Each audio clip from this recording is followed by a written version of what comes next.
Bonsoir. La photo avait fait le tour du monde dans les années 90. Photo montrant l'OVNI de Petit Rochin.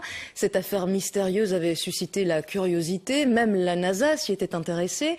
Finalement, près de 20 ans plus tard, l'auteur de la photo avoue, il a menti. L'objet en question était un panneau de frigolite. Samuel Ledoux et Ghislain Federspiel ont recueilli ses aveux. Cette photo a fait le tour du monde. Seul cliché d'OVNI qu'aucun test scientifique n'a pu contester à ce jour. Voici son auteur, Patrick, 18 ans à l'époque. Avril 1990, une vague sans précédent d'observations d'OVNI s'abat sur la Belgique. Pour s'amuser avec des amis au travail, il décide de fabriquer une maquette.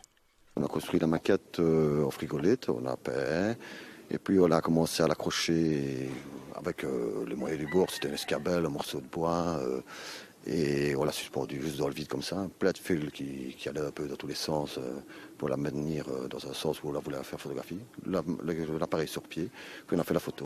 À partir de là, c'est l'emballement médiatique. La photo est à la base de l'enquête menée par la SOBEPS, la Société belge d'études des phénomènes spatiaux.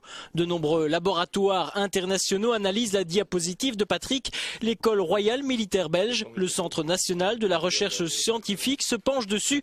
La célèbre agence spatiale américaine, la NASA, tentera également de percer le secret. En vain. Mon sentiment, c'est qu'il y a beaucoup de personnes qui se trompent pas mal et on peut faire beaucoup de choses avec très peu de choses.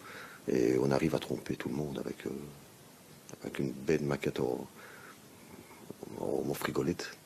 À la limite, c'était trop beau, quoi. C'était chouette. Pendant plus de 20 ans, la supercherie a été tenue secrète. C'est avec une certaine fierté que Patrick lève aujourd'hui un coin du voile. À refaire, oui, pourquoi pas, mais non, ça ne marchera plus.